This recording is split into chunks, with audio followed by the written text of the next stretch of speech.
Good evening, everybody, and welcome to yet another episode of Sunny Side Up. And with us, we have Mr. Prashant Shah, the renowned producer in the studio. Well, actually, by home, if you're on Zoom. Mr. Shah, how are you? I'm doing well. Thank you for asking. How are you guys? We are doing very well, and it's an honor to have you among us. We've heard so much about you, and everybody in our group, as well as everybody who's in attendance right now, would love to hear from you. So I would like to start by asking you, can you please tell us a little bit about how you started in this industry?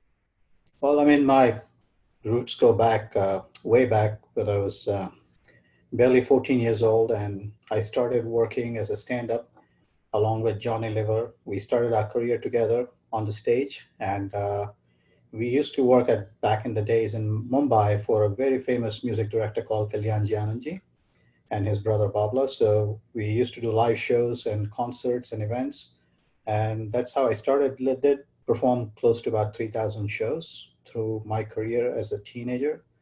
And then I got into modeling. I got into being an AD, became an assistant director, and and then the journey took me on to wherever I went. I traveled all over the world, and of course, my main passion was to get into films. But when I came to US, that was not the choice.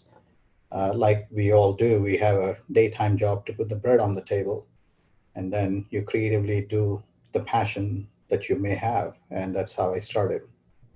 Who was your earliest influence in the industry, if I may ask? Well, I mean, several people, because growing up as a kid in the industry itself, and of course, my uncles have been a producer, directors. In fact, my just lost my uncle the day before yesterday, who had produced about 17 to 20 big films, including with Rajesh Khanna and Sunny and Feroz Khan, and introduced Danny Denzopa in the industry.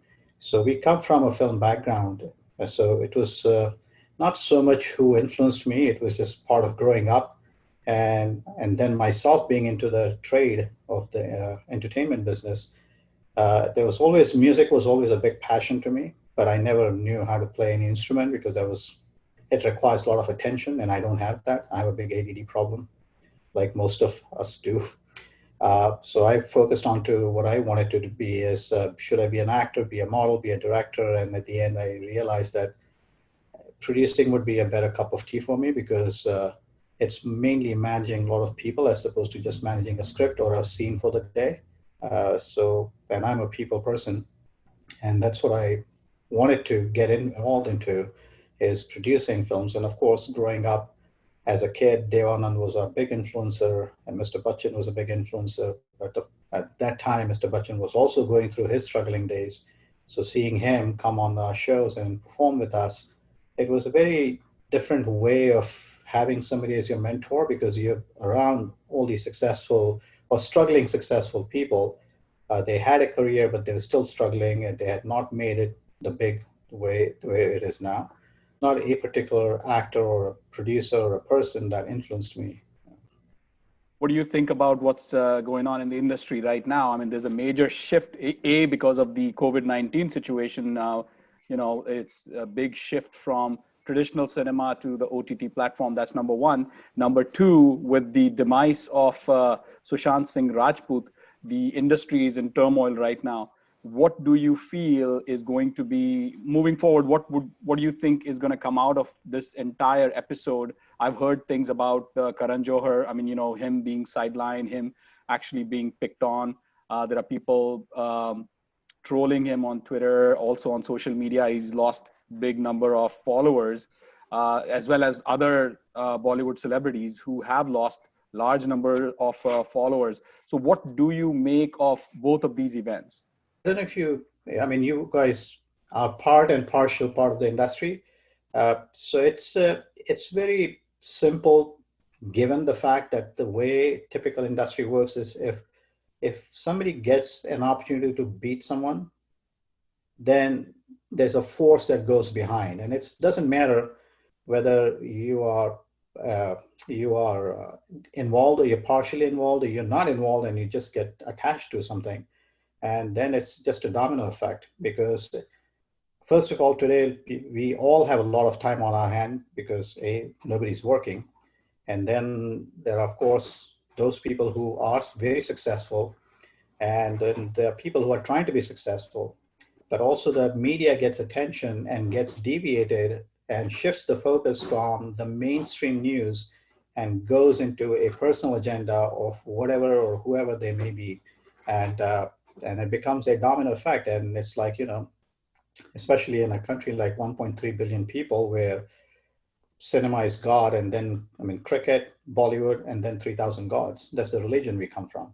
So people want to get involved into gossips. And of course, then it's like tell one person in the room sitting to your left that you had bagel for breakfast, and tell that person to tell the next person sitting on his left. And by the time the table comes around, the 100th guy sitting on your right, he will come and tell you that I ended up having not bagel, but chana masala, and I threw up and I was sick.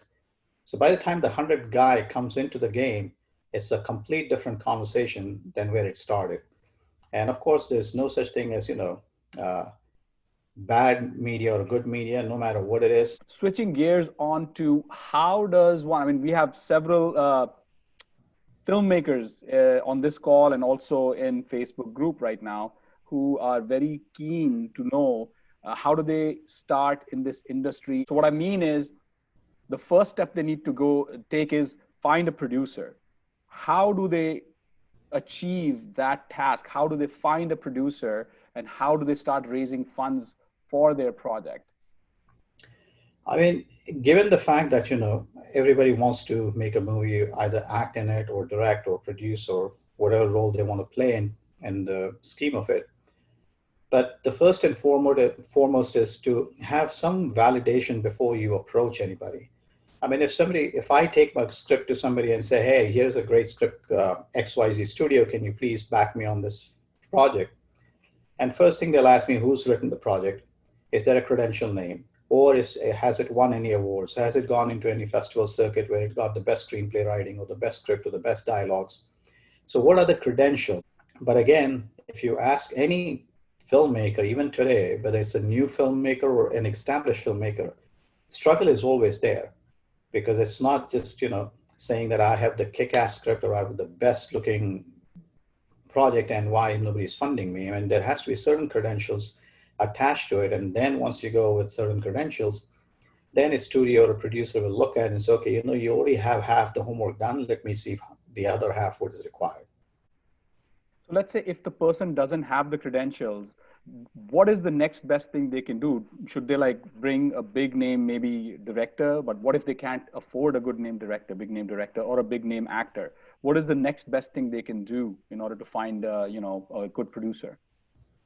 Well, I mean, to find a good producer, it requires also a lot of in-depth of understanding cinema business. It's not just a producer who will put it together, because even a producer has to put a lot of things together, right from the entire casting to behind the scene to in front of the camera to logistics to distribution to pre-sales to for film financing and raising the money and so forth, or going to a studio to do it.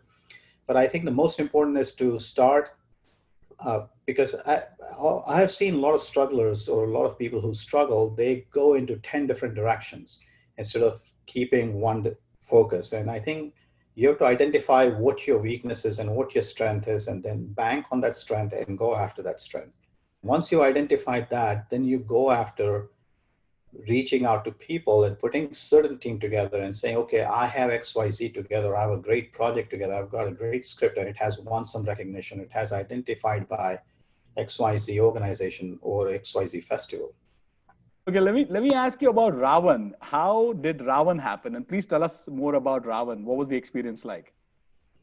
Well, Ravan was more of a very personal to Shah Rukh. When I was shooting My Name is Khan, at that time he was discussing Ravan with me, and he said, I want to make this film because I've done all kinds of roles, but my kids have never seen a Superman, an Indian Superman, and I want to be doing something with games, with video games and all that. And it was a very personal project to him, and he was doing primarily for his children because that was his whole agenda, to, do something that is innovative.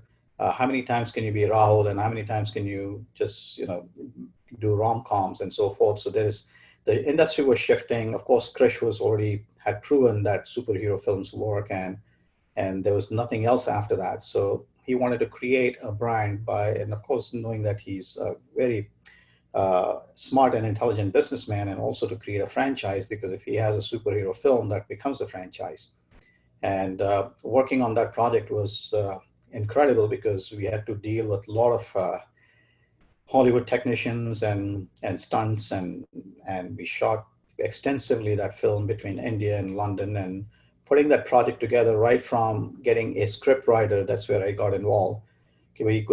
Let's find a script writer in LA while we are here shooting My Name is Khan, because that's the next project. So while we were shooting, and during our breaks, me and Shark would be discussing Ravan and the concept. It was a fantastic experience that I had with him, and making that film from concept to conception.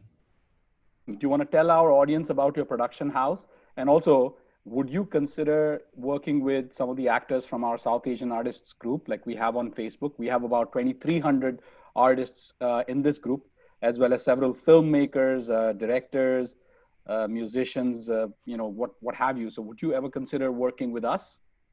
Absolutely. I mean, people are people, and industry always requires new talent and new technology, new concept, new storytelling, new way of storytelling. I mean, who would have thought 20 years ago that we'll be watching a movie on our phone? I mean, forget about cordless phone was only the most known factor 15, 20 years ago. You can take it from one room to another room without a wire. And now today you're watching content on it. So of course, I would have no questions about working with anybody from the industry who are, trying to make it or get into the system or get into the industry. And there is all I can say is, whoever is planning to get into it, give your 100%, because there's no such thing as 99% or 150%. You cannot give more than 100% because that's who you are. अरे मैं 150% दे दूंगा. You cannot, because that's now you're trying to be a Superman. You can't. So, but give what you can, and try your level best to focus into one thing and zero it down. This is what I want to do. Please tell us a little bit more about your production house, Hollywood Bollywood. Yeah, I mean, I named that when I started the company in '99, and I said the best thing I want to do is call it Bollywood Hollywood, because I want to become the bridge between the two nations, and create formats and create content that will connect on both sides of the world. Because entertainment or filmmaking or films in general, it does not have a language. It's like music. If the music is good, doesn't matter who's the musician. If it connects to you, you'll snap and you'll tap your feet and you'll dance to it, or you like it and you'll play it loud in your car. Doesn't matter what that language, whether it's Spanish or whether it's African drums or whatever it may be. So same way, my personal goal was to create a company that will connect between both parts of the world. And in '99, when I started the company, it was mainly to provide services into production services. And that's how it started. And Devanand was my first client, and it happened accidentally. It was not that I went to him or so forth. It happened literally on the streets of New York, where we just ran into each other, and conversation led into building this company today. You worked with the likes of Priyanka Chopra, Akshay Kumar. So can you tell us a little bit more about how was your experience working with Priyanka Chopra and Harman Baweja in, I believe it was Love Story. Love Story. How was it? It's great. I mean, they're all professional.